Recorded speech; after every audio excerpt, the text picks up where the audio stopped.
So, all right, welcome to the lecture number 32 of the deep learning course. And in this session, we are going to talk about the variational autoencoder. So, last class we were studying about the autoencoder, and the idea was this: that there was a network circuit that actually tried to learn itself. So, some network circuit was there, and whatever being fed to the system, we wanted the same thing as an output. So today we are going to see that how we can utilize this kind of architecture in some meaningful and useful way. And there are very important applications such as when, for example, if you want to generate something. So that is going to be a very interesting idea, that something that you have not seen and but you are going to produce something. Most of the time, for example, if you want to generate a character and generate a movie, generate something, you generate new cat images. So the cat image was not there, you had not shot anywhere, but still you want to generate the images of the cat, something. So various kind of generations are possible. Generation of the different kind of things are possible. So we are going to see that how we can utilize this simple architecture, for example, autoencoder architecture, to obtain these kind of important things. Okay, so let us try to first understand this part, that variational autoencoder uses autoencoder to do something. It is a generative model, mean we are going to see something that is going to generate something that was not there, new things. Let us take a step back and try to understand that what we have. We have a encoder network. We have something that is going to be encoder. And if you want to show something, X, for example, X could be a cat image, you are going to find out, you are going to get a hidden representation, H. If you feed this hidden representation to another part that we call decoder, we are going to get another X, and our objective was into the autoencoder was that X minus X bar should be minimized, and this would be same. This is how we trained it. So we believe that this hidden representation has all the important salient characteristics of this image, because only this much is needed to produce something. Mostly, if we are talking about into the image sense, so image could be, yes, even a smaller image that is very of low quality would be of the 100 cross 100 pixel. But mostly, if you go to the hidden representation, it is not more than 500. Generally, we take only 500 things. So from 10,000 dimensions, we have actually reduced the thing to the 500 dimensions, and they are such a useful that they can actually generate the same kind of image. This is the idea. My question is that, no, before asking this question, I should also tell you this, that we have also discussed in the last class that this X is actually is a lot of possibilities. So as we have seen that here 10,000 dimensions are there, and we think that if we are going to pick a particular point into the 10,000 dimension, so once again, how many images are possible if this is a size of the thing? You know that image is a pixel. Image is a pixel intensity values at every location. Every pixel is going to represent a pixel intensity 0 to 255. So total 256 values are possible. If the image is 10 cross 10, 100 cross 100, so 256 to the power 10,000, these many number of images are possible. This is a very huge number. And even if I ask you that you have 1 million images, crores of images, you may be thinking that it is exhaustive to find out those kind of images. But if you compare with respect to the possibilities, they are going to be nothing. They're very less. They're very sparse. So if you can assume that what are the possible images and put it into the space, you can think that there is some distribution of the image, because you know that if there is some meaningful image, other meaningful images would be nearby. So you can think that meaningful things are only nearby into this high dimensional space. So all other things may be not that useful. So what is the distribution of X? Generally, we don't know, because how the images looks like, we don't know this distribution. This is the main problem. If we know this distribution, point is this, that if we know this distribution, then definitely we can generate one more image. Okay, because we know that distribution, that these are the points where the useful images are. So if there is a point, I can pick that point and I can show you the image. But the point is that I don't know. that what is the distribution? I don't know. All right, so this is what the issue is.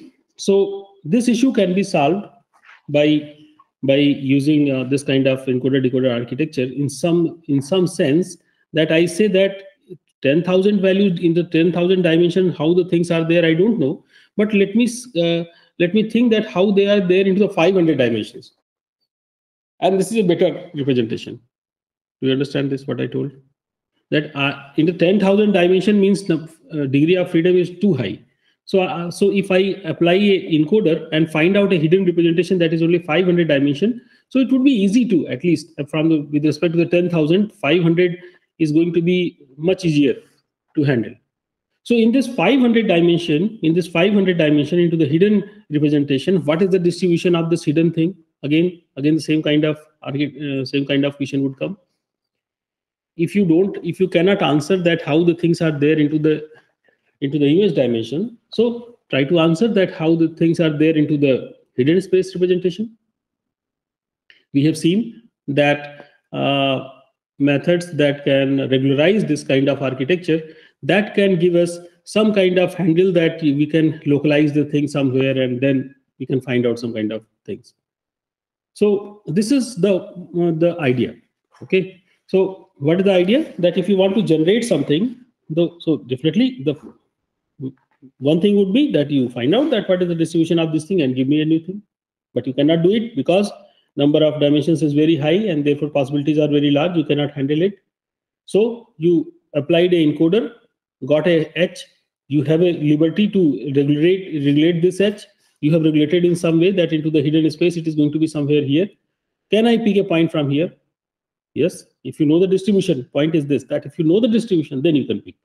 If you can, because otherwise you may be picking that something from here, and that doesn't make any sense. If you pick the things from here, then you can supply that thing to decoder, and decoder is trained to give you an image, and that image may not be seen by you. That image may not be available in your database. Make sense? So we have seen that H corresponding to the data set also. For example, we have seen that this database, all the database example are the possible sensible items don't cover the complete space. So as into the hidden space. In the hidden space also, this does not cover the complete space.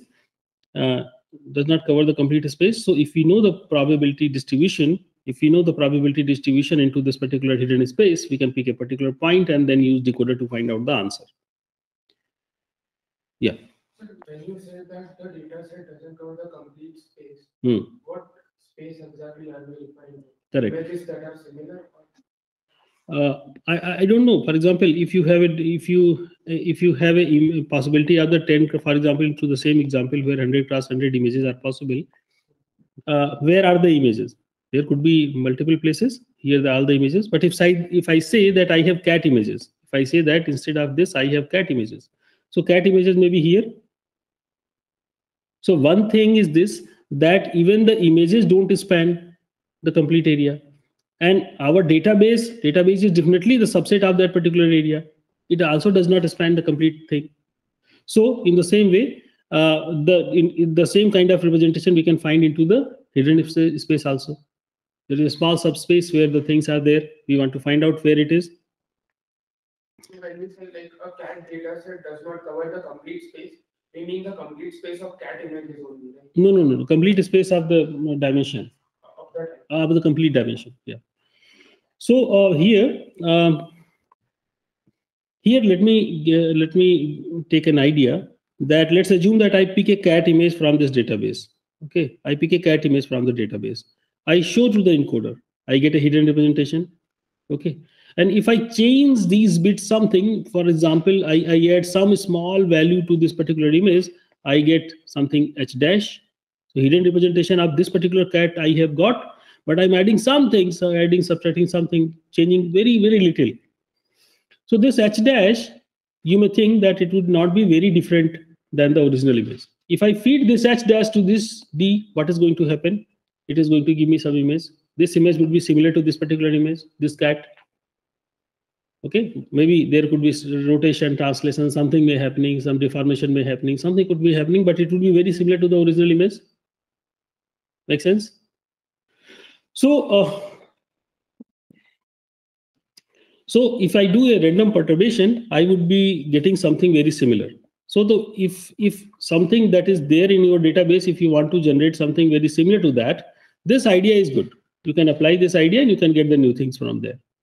But if you want to get something totally very different, totally new things, then you cannot do this. Okay, totally new kind of items. Then you have to do something else. How do we know that we generate a hidden representation? So how do we know that it will I mean, if we increase it by some amount, we will get similar image only, because we don't know that it's related. No. Actually, what happens, as I told you, that we are going to apply some kind of regularizations.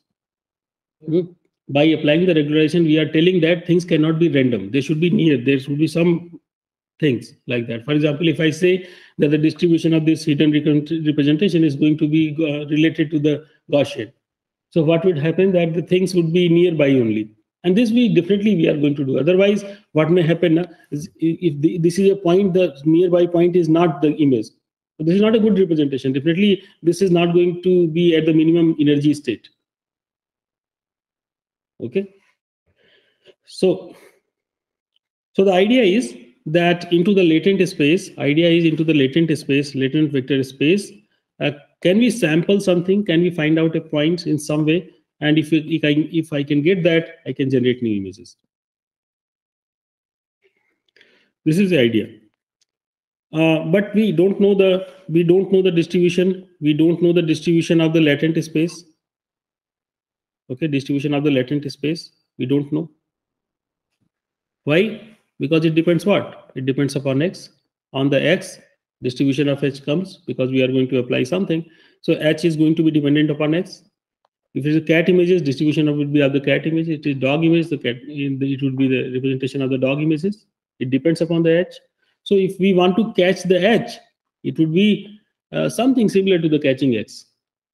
However, we can do some kind of regularization that we have actually already talked about, that we can do some kind of regularization. The question is, can we force this to be one of our known one? The answer is yes, that we can force some using some kind of thing. How to force that? We are going to see. So the idea is that we are going to regularize the autoencoder. Okay. So distribution of the latent variable should be unit normal. For example, if I say that the distribution of the z, here's a typo. Okay. So distribution of this thing should be unit normal. For example, because I know that unit normal, I know that how it is, that it is centered around 0 with the variance 1. So along with the minimum reconstruction loss we want, but we also want that this should also happen. We can apply this kind of thing. You may ask that why Gaussian? You can ask that why Gaussian? Because we know that most of the natural phenomena are Gaussian. So we are more tend to that. Also, it is very easy that because you know that mu and sigma are the only two parameters. So if the latent space is going to be Gaussian distributed, so only two parameters are going to explain that. It will be easy to manage, do the sampling. So how can I, what measure I can use? One measure is KL divergence that we can apply. We can say that the distribution of the hidden representation there should be the KL divergence should be minimum between the unit normal and the Z distribution. So what it is, we are going to see with more detail into the next slides. What is the KL divergence? So the idea is this. You all are agreeing on this particular slide. Say you are comfortable with this. The idea is this, that I'm going to show a cat image to my encoder, and let's assume that I have used encoder and decoder side by side to train it. So I know that what is this hidden representation. On this hidden representation, I find out that what is the mu and sigma. If I know the mu and sigma, and it is also assumed that when this hidden representation was going to be generated at that time, the hidden space was also regularized to be Gaussian, and therefore this representation is a Gaussian kind of representation. If I know the Gaussian representation, I can find out that what is the mu h and mu sigma. and then I can do. Then I forget about this thing. Okay, when I knew that these two things are with me, then I can do a sampling using this parameter, and I can come up with a new kind of hidden representation. I feed it to here and get the cat y. Idea is clear.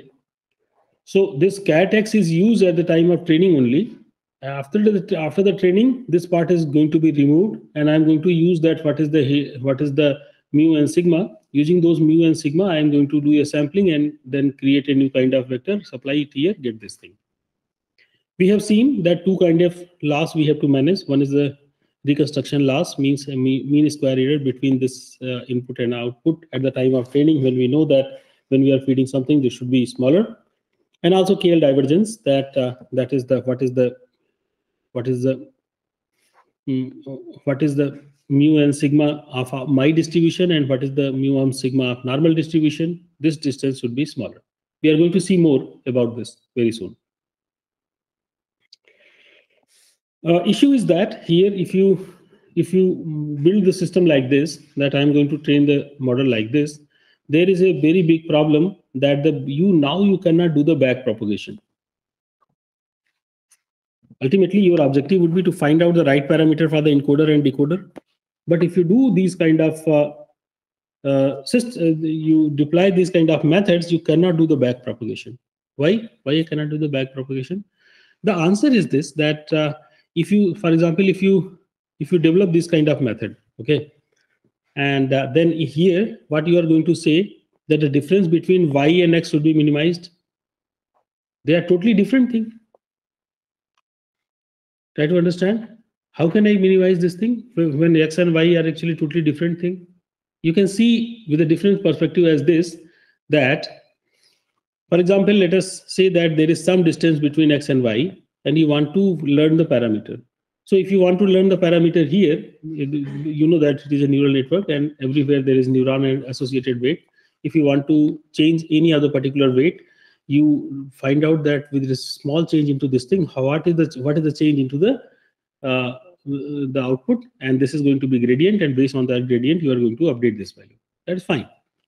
But if you want to change something here, similar thing you have to do. But how can you do that? Because there is a sampling part in between, and sampling means what? It is a randomization. So whatever change it is going to give me right now, if I do it again, the change would be different. If I do it again, the change would be even different value, because sampling can be, it is not a deterministic process. It is a stochastic process. So it is going to affect my things with the same kind of change that I'm going to do into this particular weight. What is the difference is not clear because of this sampling. Make sense? Do you understand this part or not? I wanted to change. If you want to change this particular weight, you have to modify a small value of this particular weight and see that what is the difference over there. That is the gradient. Based on the gradient, you are going to change the value. This is the formula.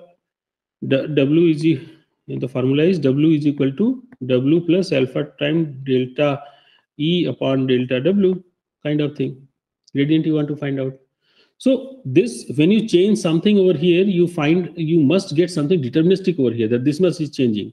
But from here, there is a problem, because in between there is a sampler. Sampler may sample something else, and therefore you are not sure that how much you have to modify. This is the problem. You cannot do the back propagation.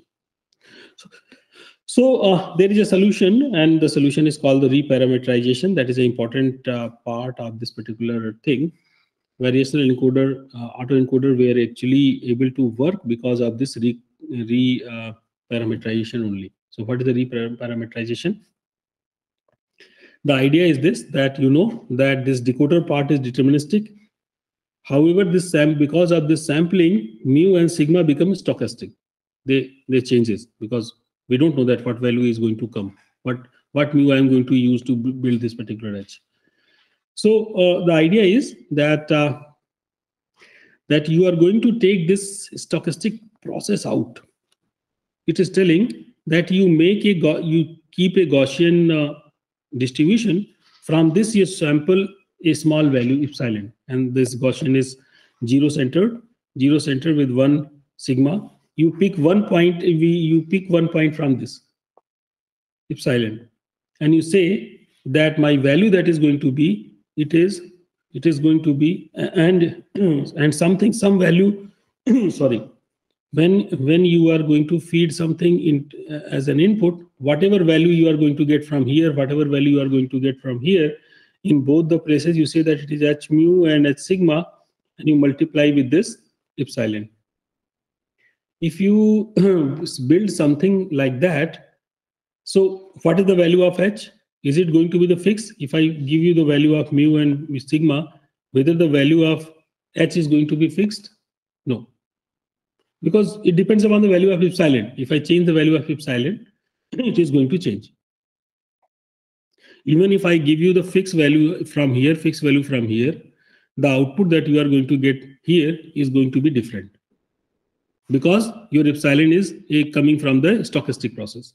This value is again going to represent the thing. However, these values and these values may be now fixed, can be fixed. On the circuit, whatever this value is coming, on the circuit, whatever this value is coming, they can be fixed this time. Based on the network circuit, whatever value is going to come to me, I know that because it's a deterministic circuit, na? It is a deterministic circuit, and therefore some output would be coming from this direction, some output would be coming from this direction. It is deterministic. So this, however, this is stochastic, but this stochastic process has actually come out. This, I have taken this out. So I'm not training that part. So if I want to change, once again, if I want to change the value over here, I see that if I change this thing, how much change is going to be here. Now it is fixed. Can you see this? If I change something over here, then I can find out that how much change is there. I'm not, because stochastic process I have taken out, I am not changing over here something and finding out the parameter like that. I'm not changing here something. So I'm not learning something here. So for that particular thing, for that particular iteration, epsilon value is fixed. For that particular iteration, epsilon value is going to be fixed, and therefore, if I change something here, I can measure that what is the difference over here. Let whatever be the epsilon value. So this particular line becomes a fixed line, and now I can find out that what is the right parameter over there. So this trick is called the reparameterization trick, and by using this, everything becomes deterministic, and I can find out the right parameter across the network. This is a very important thing. And the stochastic part I have taken out, and therefore and I'm not training that, because everybody knows that from into the unit normal how to sample a point. So no training is needed at this particular place. Training is needed over here. Now I can find out the parameter. Okay. Now let me tell you something. So this is all about the high-level understanding of the variational autoencoder. Now let us try to understand that on the mathematical ground, how, because I have just told you that use this KL divergence. How can you relate that? It is actually KL divergence is a good idea, or any kind of divergence is a good idea. So to give this intuition, let us see the things from the probabilistic perspective. And you know that if you are going to feed X, so this encoder is going to give you hidden representation. So it is something like, what is the probability of H given X? Something like that. Then you feed this H to the decoder and you get X. So it is, what is the probability of X given H? These two things are there that you want to understand. You know that there is something called Bayes theorem. That is a very important theorem that says that probability, if there are two events, A and B. So if you want to find out what is the probability of A given B, what is the probability of A and B? Probability of A and B means what is the probability that this happens? What is the probability that this happens? So it can happen in this way, that A happens and then inside A, B happens. So what is the probability of A happens? Let me say that probability of A. And inside B, what is the probability that B happens? Or you can see the same thing from this particular direction, and you can say that probability, first let the event B happen, and then inside B, A should happen. So the probability of B and probability of A given B, I can write like this. these two quantities are same. As these two quantities are same, so we can equate them, and we can tell that if we want to find out the probability of this particular quantity, for example, probability of A given B, so it is going to be what? You take this particular part here. Okay, so you got this equation. So it is this equation. Probability of A given B is equal to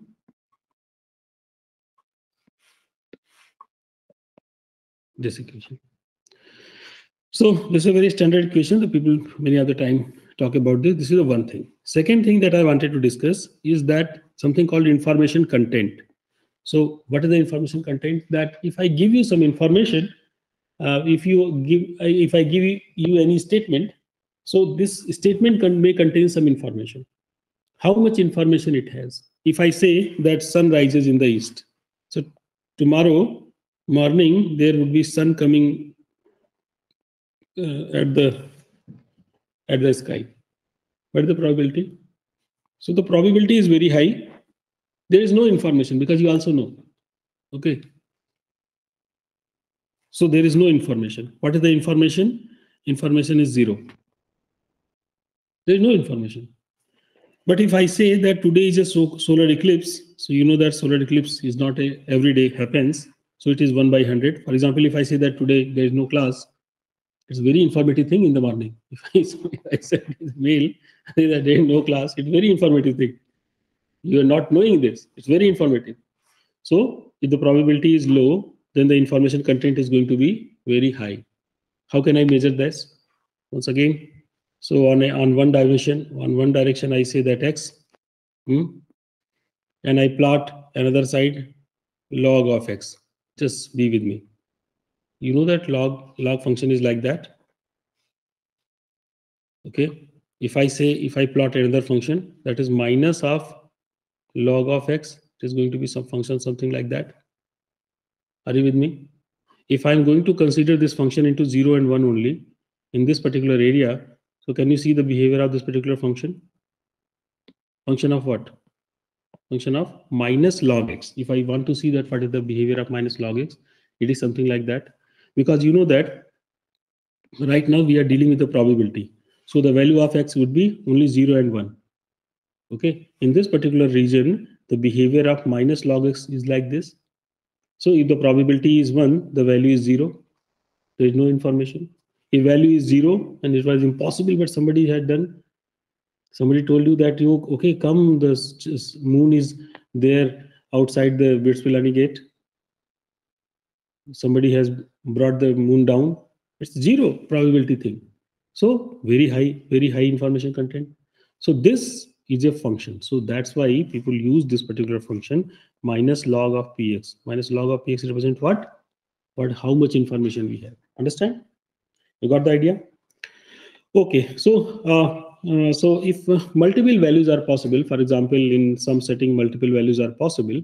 So information content can be extended by using the same formula, that negative of log px. Using this thing, what is the probability of different things that are actually there possible? If we have a database that contain multiple items, for every item, what is the probability of that particular thing, and minus log of that thing says that how much information with respect to that particular item is there. Entropy is a measure of disorderness, and this gives you that how much information is there in any kind of distribution. For example, we are talking about the distribution. And what do I mean by distribution? Distribution has the different values. Okay, these are the values. These are different values are there. Probability of this is this. Probability of this value is this. This is only the distribution. Now, what is the distribution? Says for the all the possible values, what are the probability? Their probabilities. This is what the distribution is. Now, so if a distribution is there, so on this distribution, I can find out how much information content is there. Okay, so if you agree with this, that how can we find out the information content? That if I have a distribution, I can find out the information content using this formula. Okay. So if I have two distribution, one distribution is here and the distribution is here, I want to find out what is the difference in their information. How can I get? If I have one distribution P distribution and another distribution Q, So for the P, you find out, Q, you find out what is the information content, P, you find out what is the information content. You subtract it, you see that how much the difference of the information between them are. Okay? So if I want two distribution to be similar, this difference should be 0. This difference should be 0. So KL divergence. Say again. Here the plus sign. This plus sign.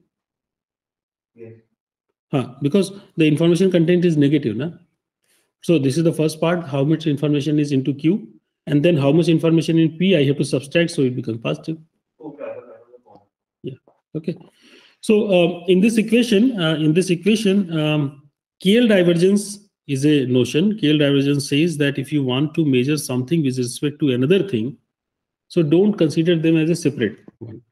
Okay, use one with respect to another. But it says that if I want to compute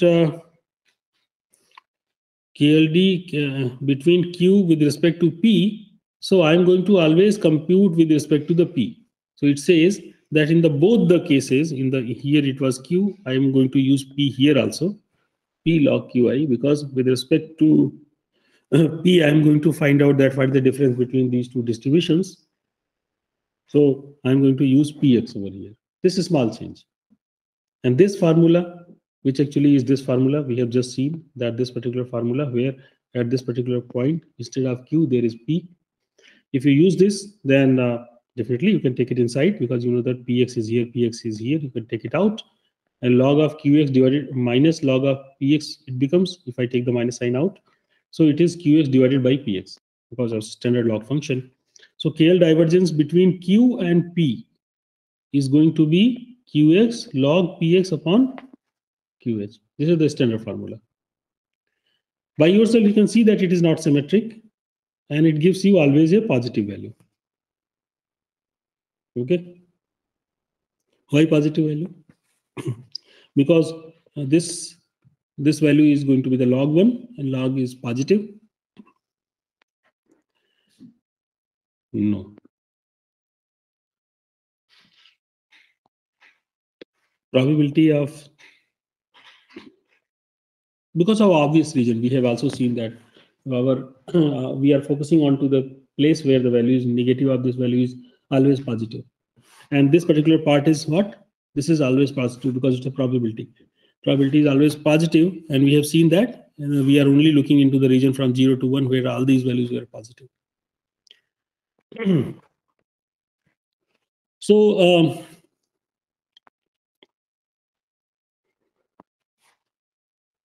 okay, you understand that what is KL divergence? Now, again, I want to bring the same thing that we have few minutes back discussing, that if we have an image of 100 cross 100, 0 to 256 to the power 1000 values are possible. If we want to generate a new image, we have to find out that what is the probability distribution of all these joint probability distribution. We have to understand that what is the joint probability distribution of all these variables. And if we know this joint probability distribution, then we can sample. But the issue is that the number of points are very large, so we cannot do this. So there immediately comes to your mind with this idea: is it possible to control this big space by using smaller number of things? Is it possible? That is there any other parameter by which I can access this particular thing and I can maintain this? Is it anything that I have something that is of smaller dimension thing, and if I pick the parameters, the x parameter using those things somehow, then the probability that x belongs to D can be maximized. Is it possible? So ultimately, what happens now? This is a simple idea that tells that 1000 dimension thing I don't know, but let's assume that there is some 100 dimension 100 parameters. If I can estimate that parameter, then I can use whatever I get, I can scale it to make it 1000 dimension thing. There is let's assume that there is directly relation established. So if I can estimate these 100 parameter, then I can find out this thing. I can control this thing. So there was an interesting idea that was given by one other professor. I just wanted to mention it. He says in his class that he says that, for example, some student is not coming to the class. Okay, and I want that he should come to the class. But if I call him and tell him that you should come to the class, he will not come to the class because I am a older person. He is a new person. He have a 1,000-dimensional space. He have 1,000 things to do. I have only to do 50 things.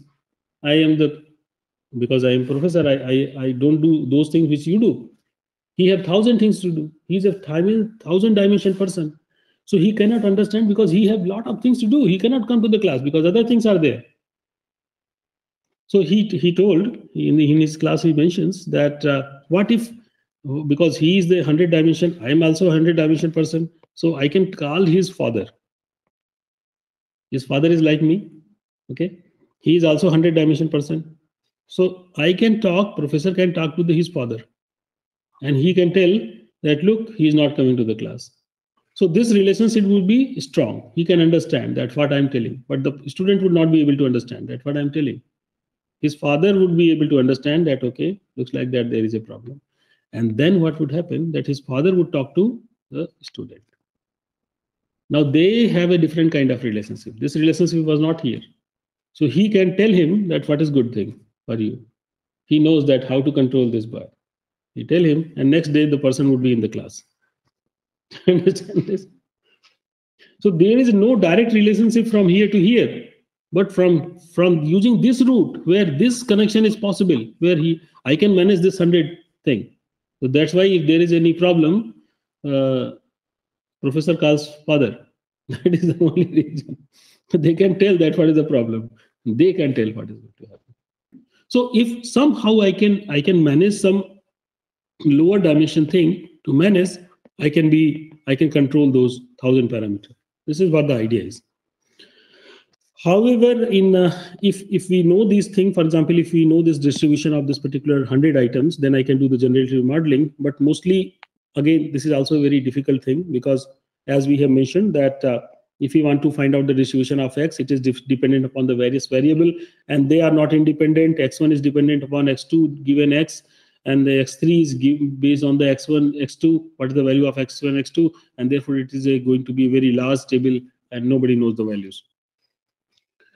So we have talked about that because of a lot of redundancy into the data, and can we come up with some hidden variable that is only of a smaller size? So that then we can manage, but even this number is going to be very, very large. How can we manage this? The issue is this, that the probability of this particular term, joint probability of this particular term, marginal probability with respect to the marginal with respect to these pixel values, is actually difficult to find out. We don't know that what is the value of x. So, and there is z also. I'm telling that I can manage this z value. They are small.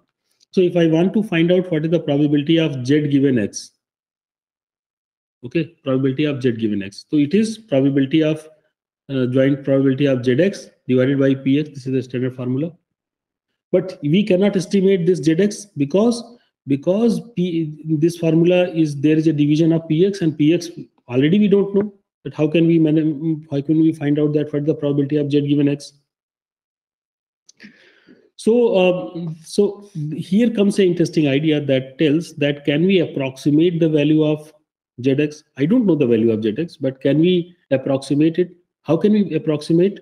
So the point is this, that you know that there is I'm talking about the distribution of z, and I don't know that what this distribution is. Let me say that there is a family of function for which I know that what is the distribution. There is a family of function where I know that what is the distribution. For example, this is a Gaussian with the center, Gaussian with the mu, some mu and sigma, mu1, sigma 1, and this is another Gaussian with the some mu2, sigma 2, or other functions, other distributions. If I know that there is other distributions, somehow, if I can reduce the difference between this and this thing, and I find out that the distance is minimum at this particular, for this particular function, So instead of describing this, if I use this thing as a description of the Z given of Z, it would be fine. Once again, I wanted to find out the description of Z. I don't know that what is the description, but let's assume that I know about some good functions, and I change is some way this particular function some way, or I find out this Z is near to which particular function. I know the distribution of all these things. So I find out that, okay, this function is the most near to this particular Z. So instead of using Z, I can use this thing. With some, definitely there is some problem, but I can say that most probably that this is the representation of Z. So original function is not known, but this thing can be known. This is called the approximation. We want to approximate it. Okay. And this approximation is done with respect to the KL divergence that we have seen few minutes back. That KL divergence, what is the KL divergence? That we have seen that this was the formula between QZ and probability of Z given X. If I want to find out that what is the difference, what is a KLD? So it would be QZ PZ given X divided by PZ. Okay, this is the formula. All these things are there on slides. Okay, you can just make it. It is clear. Just see for a few minutes. So this formula is clear. Summation for all the Z's. So here I can tell I can multiply by PX.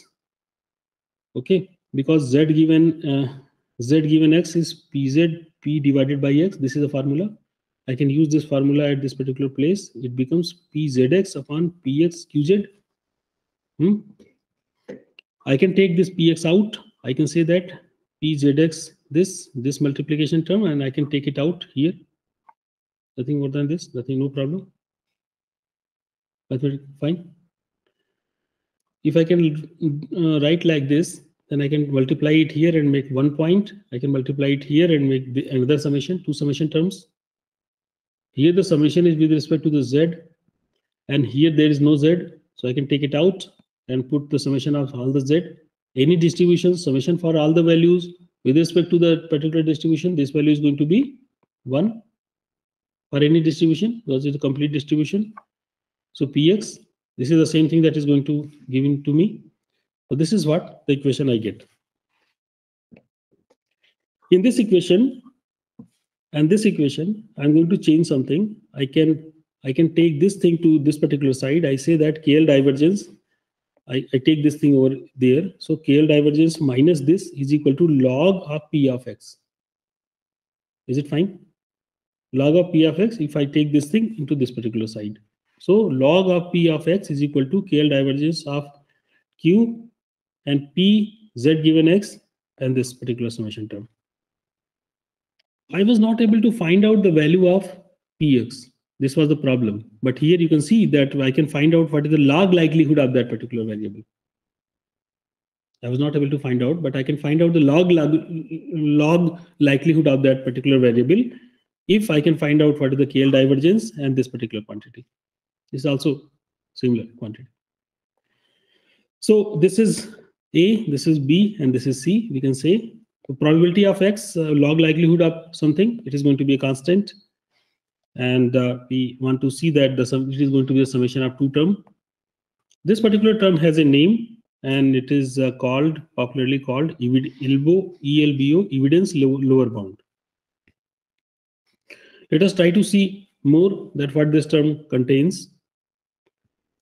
This term I can open it by saying that probability of, because there is a probability of ZX, I can say that X given Z, probability of Z divided by QZ, probability of X given Z, and this term I can take it out. Probability of Z given probability of Z, probability of QZ. Please note, what is QZ? QZ is our known distribution. PZ, that is being made by this network circuit.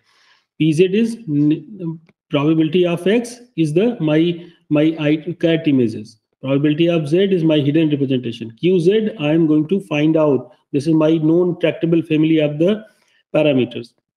This is the equation. Okay. So here, because it's a summation, I can say that this summation, because I'm going to find out the value of Z, Z can be obtained if you have a X. From X you get Z, because how you are creating this with respect to some Q, that is, let's say that encoder is, I'm going to call Q and P. So there is, with respect to the encoder, there is a parameter that gives me Z. On that thing, what is the probability of this particular quantity and what is the probability of then reconstruction? I can write the equation like this using the same thing. And this equation is the equation of KLD. Once again, let us closely investigate what is this particular point. This says that this particular point in this particular equation, this particular part, it says that given X, I want to see that what is Z, and this Z, given Z, what is the probability of X? This is MSE. This is the MSE, mean square loss. Okay, and this is a KLD. So VAE, actually, if we want to build a VAE, it actually need to minimize the MSE and KLD. And this is the thing that we have written over, directly written over here. You can see that what is the mathematical basis for that why we are using the MSE and KL divergence. Make sense? Few more minutes, I'm going to finish this. This is the idea that is called the manifold learning. Manifold learning is something, the manifold is something, some way in which we can proceed. So let's assume that there are some images, there. These are the next images, and you can see that there is some slide shift.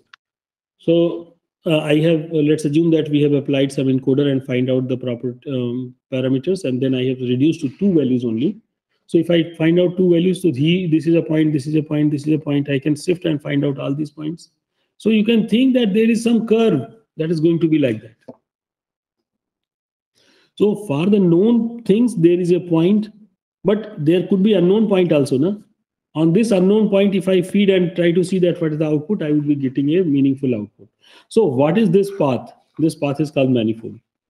If I can know the path, then in between things I can generate. We can use it to do some kind of corrections also. For example, there was a signal that is of this particular kind, and if we do a sampling, you can find out the point are given to me at this particular place. If I feed to the network would be like to feed a line on that instead of using these kind of things. So some kind of corrections are also possible. On the similar way, this is the person where you can see that there is a small change, person is rotating his head and everything. And by this, we are going to find out that what is the corresponding features. If we can plot these features on the very high dimensional thing, you can find out that there is some